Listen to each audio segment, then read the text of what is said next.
Chapter 17 The Heir of Slytherin. He was standing at the end of a large, very long, dimly lit chamber. Towering stone pillars entwined with more carved serpents rose to support a ceiling lost in darkness, casting long black shadows through the odd greenish gloom that filled the place. His heart beating very fast, Harry stood listening to the chill silence. Could the basilisk be lurking in a shadowy corner behind a pillar? And where was Ginny? He pulled out his wand and moved forward between the serpentine columns. Every careful footstep echoed loudly off the shadowy walls. He kept his eyes narrowed, ready to clamp them shut at the smallest sign of movement. The hollow eye sockets of the stone snakes seemed to be following him. More than once, with a jolt of the stomach, he thought he saw one stir.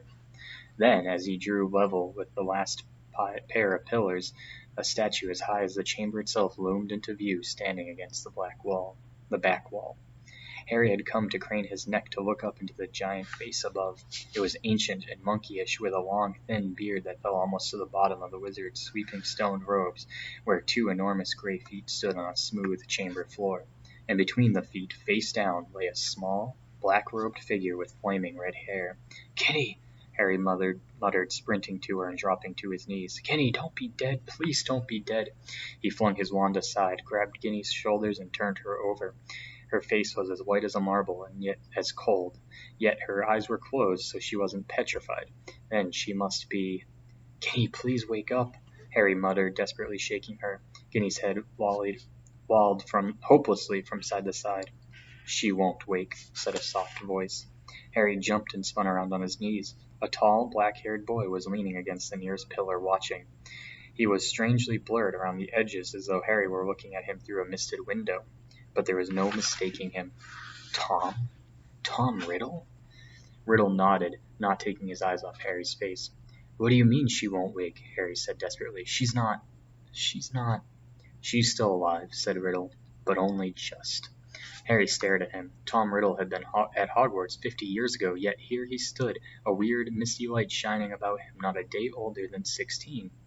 "Are you a ghost?" Harry said uncertainly. "A memory," said Riddle quietly, "preserved in a diary for 50 years. He pointed towards the floor next to the statue's giant toes. Lying open there was the little black diary Harry had found in Moaning Myrtle's bathroom. For a second Harry wondered how it got there, but there were more pressing matters to deal with. "You've got to help me, Tom," Harry said, raising Ginny's head again. "We've got to get her out of here. There's a basilisk. I don't know where it is, but it could be along any moment. Please, help me." Riddle didn't move. Harry, sweating, managed to hoist Ginny off the floor and bent to pick up his wand again, but his wand had gone. "Did you see?" He looked up. Riddle was still watching him, twirling Harry's wand between his long fingers. "Thanks," said Harry, stretching out his hand for it. A smile curled in the corner of Riddle's mouth. He continued to stare at Harry, twirling the wand idly. "Listen," said Harry urgently, his knees sagging with Ginny's dead weight. "We've got to go. If the basilisk comes..." "It won't come until it's called," said Riddle calmly. Harry lowered Ginny back onto the floor, unable to hold her up any longer. "What do you mean?" he said. "Look, give me my wand. I might need it." Riddle's smile broadened. "You won't be needing it," he said. Harry stared at him. "What do you mean, I won't be?" "I've waited a long time for this, Harry Potter," said Riddle, "for the chance to see you, to speak to you." "Look," said Harry, losing patience, "I don't think you get it. We're in the Chamber of Secrets. We can talk later." "We're going to talk now," said Riddle, still smiling broadly as he pocketed Harry's wand. Harry stared at him. There was something very funny going on here. "How did Ginny get like this?" he asked slowly. "Well, that's an interesting question," said Riddle pleasantly, "and quite a long story. I suppose the real reason Ginny Weasley's like this is because she opened her heart and spilled her secrets to an invisible stranger." "What are you talking about?" said Harry. "The diary," said Riddle. "My diary. Little Ginny's been writing in it for months and months, telling me all of her pitiful worries and woes, how her brothers tease her, and how she come to a school with second-hand robes and books, and how," Riddle's eyes glinted, "how she didn't think famous, good, great Harry Potter would ever like her." All the time he spoke, Riddle's eyes never left Harry's face. There's almost a hungry look in them. "It's very boring having listened to the silly little troubles of an 11-year-old girl," he went on. "But I was patient. I wrote back. I was sympathetic. I was kind. Guinea simply loved me. No one's ever stood me like you, Tom. I'm so glad I've got this diary to confide in. It's like having a friend I can carry around in my pocket. Riddle laughed, a high, cold laugh that didn't suit him. It made the hairs stand up on the back of Harry's neck. If I say it myself, Harry, I've always been able to charm the people I needed. So Guinea poured out her soul to me, and her soul happened to be exactly what I wanted. I grew stronger and stronger on a diet of her deepest fears, her darkest secrets. I grew powerful, far more powerful than little Miss Weasley, powerful enough to start feeding Miss Weasley a few of my secrets, to start pouring a little of my soul back into her. What do you mean? Said Harry, whose mouth had gone very dry. Haven't you guessed it yet, Harry Potter? Said Riddle softly. Ginny Weasley opened the Chamber of Secrets. She strangled the school roosters and daubed threatening messages on the walls. She set the Serpent of Slytherin on 4 mudbloods and the Squib's cat. No, Harry whispered. Yes, said Riddle calmly. Of course, she didn't know what she was doing at first. It was very amusing. I wish you could have seen her new diary entries. Far more interesting they became. Dear Tom, he recited, watching Harry's horrified face, I think I'm losing my memory. There are rooster feathers all over my robes, and I don't know how they got there. Dear Tom, I can't remember what I did on the night of Halloween, but a cat was attacked and I got paint all down my front. Dear Tom, Percy keeps telling me I'm pale, and I'm not myself. I think he suspects me. There was another attack today, and I don't know where I was. Tom, what am I going to do? I think I'm going mad. I think I'm the one attacking everyone, Tom. Harry's fists were clenched, the nails digging deep into his palms. It took a very long time for stupid little Guinea to stop trusting her diary, said Riddle, but she finally became suspicious and tried to dispose of it, and that's where you came in, Harry. You found it, and I couldn't have been more delighted. Of all the people who could have picked it up, it was you, the very person I was most anxious to meet. And why did you want to meet me? Said Harry. Anger was coursing through him, and it was an effort to keep his voice steady. Well, you see, Guinea told me all about you, Harry, said Riddle. Your whole fascinating history.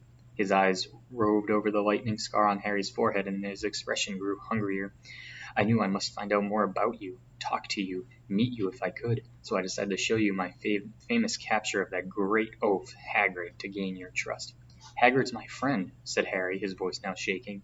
And you framed him, didn't you? I thought you made a mistake, but... Riddle laughed in his high laugh again. It was my word against Hagrid's, Harry. Well, can you imagine how it looked to old Armado Dippet? On one hand, Tom Riddle, poor but brilliant, parentless but so brave, the school prefect, model student. On the other hand, big, blundering Hagrid, in trouble every other week, trying to raise werewolf cubs under his bed, sneaking off to the Forbidden Forest to wrestle trolls.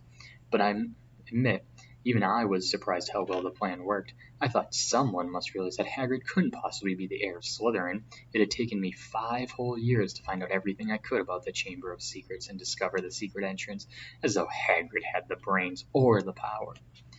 Only the Transfiguration teacher, Dumbledore, seemed to think Hagrid was innocent. He persuaded Dippet to keep Hagrid and train him as gamekeeper. Yes, I think Dumbledore might have guessed. Dumbledore never seemed to like me as much as the other teachers did. I bet Dumbledore saw right through you, said Harry, his teeth gritted. Well, he certainly kept an annoyingly close watch on me after Hagrid was expelled, said Riddle carelessly. I knew it wouldn't be safe to enter the Chamber of Secrets while I was still at school, but I wasn't going to waste those long years I spent searching for it. I decided to leave behind a diary preserving my 16-year-old self in its pages, so that one day, with luck, I'd be able to lead another in my footsteps and finish Salazar Slytherin's noble work. Well, you haven't finished it yet. Or you haven't finished it, said Harry triumphantly. No one's died this time, not even the cat. In a few hours the mandrake drought will be ready, and everyone who was petrified will be all right again. Haven't I already told you, said Riddle quietly, that killing mudbloods doesn't matter to me anymore. For many months now, my new target has been you.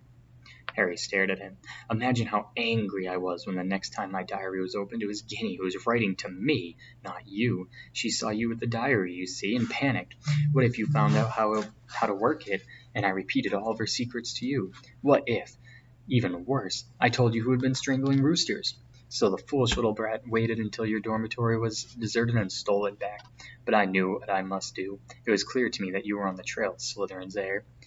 From everything Guinea had told me about you, I knew you'd go to any lengths to solve the mystery, particularly if one of your best friends was attacked. And Guinea had told me this whole school was buzzing because you could speak Parseltongue. So I made Guinea write her own farewell on the wall and come down here to wait. She struggled and cried and became very boring, but there isn't much life left in her. She put too much into the diary, into me, enough to let me leave its pages at last. I have been waiting for you to appear since we arrived here. I knew you'd come. I have many questions for you, Harry Potter. Like what? Harry spat, his fists still clenched. Well, said Riddle, smiling pleasantly, how is it that you, a skinny boy with no extraordinary magical talent, managed to defeat the greatest wizard of all time? How did you escape with nothing but a scar while Lord Voldemort's powers were destroyed? There was an odd red gleam in his hungry eyes now. Why do you care how I escaped? Said Harry. Voldemort was after your time. Voldemort, said Riddle softly, is my past, present, and future, Harry Potter. He pulled out Harry's wand from his pocket and began to trace it through the air, writing 3 shimmering words: Tom, Marvolo, Riddle. Then he waved the wand at once, and the letters in his name rearranged themselves. I am Lord Voldemort. You see, he whispered. It was a name I'd already been using at Hogwarts, to my most intimate friends only, of course. You'd think I was going to use my filthy Muggle father's name forever? I, in whose veins runs the blood of Salazar Slytherin himself. Through my mother's side, I keep the name of a foul, common Muggle who abandoned me even before I was born, just because he found out his wife was a witch? No, Harry, I fashioned myself a new name, a name I knew wizards everywhere would one day fear to speak, when I had become the greatest sorcerer in the world. Harry's brain seemed to have jammed. He stared numbly at Riddle, at the orphan boy who had grown up to murder Harry's own parents and so many others, and he forced himself to speak. You're not, he said, his quiet voice full of hatred. Not what? Snapped Riddle. Not the greatest sorcerer in the world, said Harry, breathing fast. Sorry to disappoint you and all that, but the greatest wizard in the world is Albus Dumbledore. Everyone says so. Even when you were strong, you didn't dare try to take over Hogwarts. Dumbledore saw right through you when you were at school, and he still frightens you now, wherever you're hiding these days. The smile had gone from Riddle's face, to be replaced by a very ugly look. Dumbledore's been driven out of this castle by the mere memory of me, he hissed.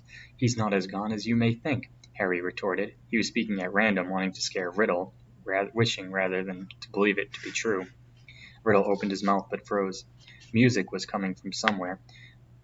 Riddle whirled around to stare down at the empty chamber. The music was growing louder. It was eerie, spine-tingling, unearthly, and it lifted the air on Harry's scalp and made his heart feel as though it was swelling twice its normal size.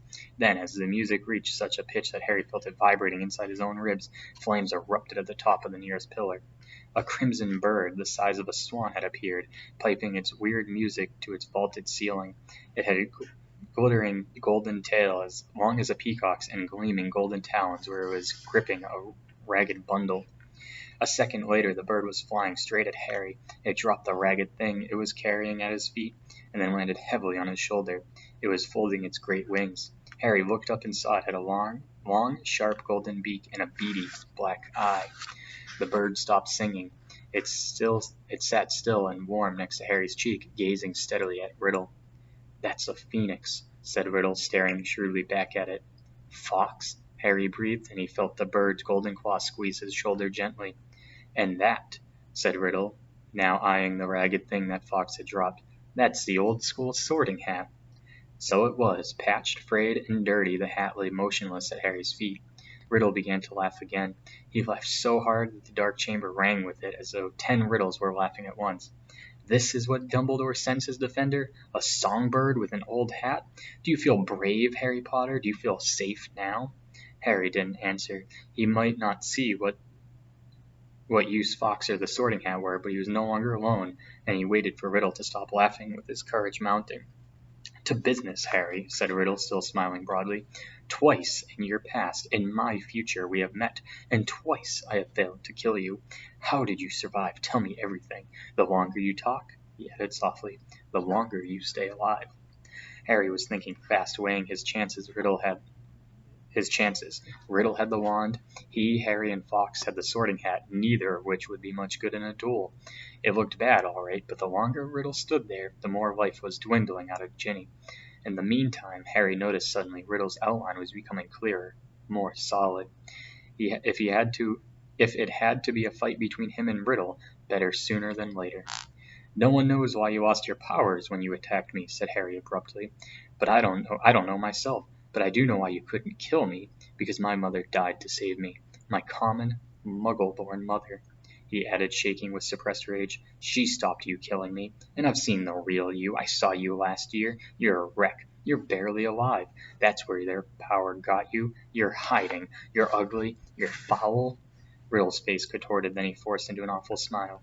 "So, your mother died to save you. Yes, that's a powerful counter-charm, I can see now. There is nothing special about you after all. I wondered, you see. There is strange likeness between us after all. Even you must have noticed. Both half-bloods, orphans raised by muggles. Probably the only two Parselmouths to come out of Hogwarts since the great Slytherin himself. We even look something alike. But after all, it was merely a lucky chance that saved you from me. That's all I wanted to know." Harry stood tense, waiting for Riddle to raise his wand, but Riddle's twisted smile widened again. "Now, Harry, I'm going to teach you a little lesson. Let's match the powers of Lord Voldemort, heir of Salazar Slytherin, against famous Harry Potter, and the best weapons Dumbledore can give him." He cast an amused eye over at Fawkes in the Sorting Hat, then walked away. Harry, fear spreading up his numb legs, watched Riddle stop between the high pillars and look up to the stone face of Slytherin, high above him in the half-darkness.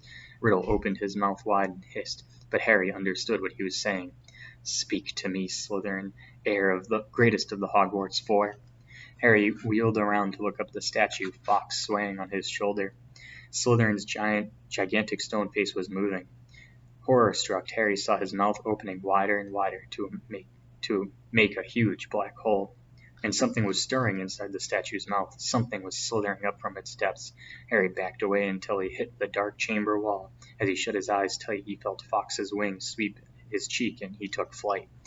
Harry wanted to shout, "Don't leave me!" But what chance did a phoenix have against the king of serpents? Something huge hit the stone floor in the chamber. Harry felt it shudder. He knew what was happening. He could sense it. He could almost see the giant serpent uncoiling itself from Slytherin's mouth. Then he heard Riddle's hissing voice. "Kill him." The basilisk was moving towards Harry. He could hear its heavy body slithering heavily across the dusty floor. Eyes still tightly shut, Harry began to run blindly sideways, his hands outstretched, feeling his way. Voldemort was laughing. Harry tripped. He fell hard onto the stone and tasted blood. The serpent was barely feet from him. He could hear it coming. There was a loud, explosive spitting sound right above him, and then something heavy hit Harry so hard that he smashed into the wall. Waiting for fangs to sink through his body, he heard more mad hissing, something thrashing wildly off the pillars. He couldn't help it. He opened his eyes wide enough to squint at what was going on. The enormous serpent, bright, poisonous green, thick as an oak trunk, had raised itself high in the air, and its great blunt head was waving drunkenly between the pillars. As Harry trembled, ready to close his eyes if it turned, he saw what had distracted the snake. Fawkes was soaring around its head, and the basilisk was snapping furiously at him with fangs long and thin as sabers. Fawkes dived. His long golden beak sank out of the sight, and suddenly a shower of dark blood spattered the floor. The snake's tail had thrashed, narrowly missing Harry, and before Harry could shut his eyes, it turned. Harry looked straight into its face and saw that its eyes, both its great, bulbous yellow eyes, had been punctured by the phoenix. Blood was streaming to the floor, and the snake was spitting in agony. "No!" Harry heard Riddle screaming. "Leave the bird! Leave the bird! The boy is behind you! You can still smell him! Kill him!" The blinded serpent swayed, confused, still deadly. Fawkes was circling its head, piping its eerie song, jabbing here and there its scaly nose as the blood poured from its ruined eyes. "Help me! Help me!" Harry muttered wildly. "Someone! Anyone!" The snake's tail whipped across the floor again. Harry ducked. Something soft hit his face. The basilisk had swept the Sorting Hat into Harry's arms. Harry seized it. It was all that he had left, his only chance. He rammed it into his head and threw himself flat onto the floor as the basilisk's tail swung over him again. "Help me! Help me!" Harry thought, his eyes screwed tight under the hat. "Please, help me!" There was no answering voice. Instead, the hat contracted as if an invisible hand was squeezing it very tightly. Something very hard and heavy thudded onto the top of Harry's head, almost knocking him out. Stars winking in front of his eyes, he grabbed the top of the hat to pull it off, and he felt something long and hard beneath it. A gleaming silver sword had appeared inside the hat. its handle glittering with rubies the size of eggs. "Kill the boy! Leave the bird! The boy is behind you! Sniff! Smell him!" Harry was on his feet, ready. The basilic's head was falling, its body coiling around him, hitting pillars as it twisted to face him. He could see the vast bloody eye sockets, see the mouth stretching wide enough to swallow him whole, lined with fangs long as his sword, thin, glittering, and venomous. It lunged blindly. Harry dodged and hit the chamber wall. It lunged again, and its forked tongue lashed Harry's side. He raised the sword in both his hands. The basilisk lunged again, and this time its aim was true. Harry threw his whole weight behind the sword and drove the hilt into the roof of the serpent's mouth. But as warm blood drenched Harry's arms, he felt a searing pain just above his elbow. One long, poisonous fang was sinking deeper and deeper into his arm, and it felt splintered as the basilisk kneeled over sideways and fell, twitching, to the floor. Harry slid down the wall. He gripped the fang that was spreading poison through his body and wrenched out his arm. He knew it was too late. White-hot pain was spreading slowly and steadily from the wound. Even as he dropped the fang and watched his own blood soaking his robes, his vision went foggy. The chamber was dissolving in a whirl of dull color. A patch of scarlet swam past him. Harry heard a soft clatter of claws behind him. "Fawkes," said Harry thickly. "You were fantastic, Fawkes." He felt the bird lay on its beautiful head to the spot where the serpent's fang had pierced him. He could hear the echoing footsteps and then a dark shadow move in front of him. "You're dead, Harry Potter," said Riddle's voice above him. "Dead. Even Dumbledore's bird knows it. You see what he's doing, Potter? He's crying." Harry blinked. Fawkes's head slid in and out of focus. Thick, pearly tears were trickling down the glossy feathers. "I'm going to sit here and watch you die, Harry Potter. Take your time. I'm in no hurry." Harry felt drowsy. Everything around him seemed to be spinning. "So ends the famous Harry Potter," said Riddle's distant voice, "alone in the Chamber of Secrets, forsaken by his friends, defeated at last by the Dark Lord he so unwisely challenged. You'll be back with your dear mudblood mother soon, Harry. She bought you 12 years of borrowed time, but Lord Voldemort got you in the end, as you knew he must. If this is dying," thought Harry, "it's not so bad." Even the pain was leaving him. But was this dying? Instead of going black, the chamber seemed to be coming back into focus. Harry gave his head a little shake, and there was Fawkes, still resting his head on Harry's arm. A pearly patch of tears was shining all around the wound. Except there was no wound. "Get away, bird," said Riddle's voice suddenly. "Get away from him! I said, get away!" Harry raised his head. Riddle was pointing Harry's wand at Fawkes, and there was a big bang like a gun, and Fawkes took flight again with a whirl of gold and scarlet. "Phoenix tears," said Riddle quietly, staring at Harry's arm. "Of course. Healing powers. I forgot." He looked into Harry's face. "But it makes no difference. In fact, I prefer it this way, just you and me, Harry Potter. You and me." He raised the wand. Then, in a rush of wings, Fawkes had soared back overhead and something fell into Harry's lap. The diary. For a split second, both Harry and Riddle, wand still raised, stared at it. Then, without thinking, without considering, as though he had meant to do it all along, Harry seized the basilisk fang on the floor next to him and plunged it straight to the heart of the book. There was a long, dreadful, piercing scream. Ink sputtered out of the diary in torrents, screaming over Harry's hands, flooding the floor. Riddle was writhing and twisting, screaming and flailing, and then he had gone. Harry's wand fell to the floor with a clatter, and there was silence. Silence, except for the steadily drip, drip of ink still oozing from the diary. The basilisk venom had burned, and a sizzling hole right through it. Shaking all over, Harry pulled himself up. His head was spinning as though he had just traveled miles by flue powder. Slowly he gathered together his wand and the sorting hat, and with a huge tug retrieved the glittering sword from the roof of the basilisk's mouth. Then came a faint moan from the end of the chamber. Ginny was stirring. As Harry hurried towards her, she sat up. Her bemused eyes traveled from the huge form of the dead basilisk over Harry and his blood-soaked robes to the diary in his hand. She drew a great, shuddering gasp, and tears began to pour down her face. "Harry, oh Harry, I tried to tell you at breakfast. I couldn't say it in front of Percy. It was me, Harry, but I swear I didn't mean it. Riddle made me. He took me over. And how did you do that? That thing? Where's Riddle? The last thing I remember was him coming out of the diary. It's all right, said Harry, holding up the diary, showing Ginny the fang hole. Riddle's finished. Look, him and the basilisk. Come, Ginny, let's get out of here. I'm going to be expelled, Ginny wept as Harry helped her awkwardly to her feet. I've looked forward to coming to Hogwarts ever since Bill came, and now I'll have to leave, and what'll Mom and Dad say?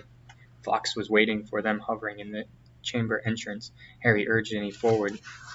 They stepped over the motionless coils of the dead basilisk, through the echoing gloom and back into the tunnel. Harry heard the stone doors close behind them with a soft hiss. After a few minutes' progress up the dark tunnel, a distant sound, slowly shifting rock, reached Harry's ears. Ron! Harry yelled, speeding up. Ginny's okay, I've got her.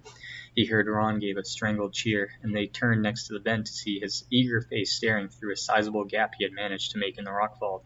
Ginny! Ron thrust an arm through the gap in the rock to pull her through first. You're alive! I don't believe it! What happened? How? What? Where did that bird come from?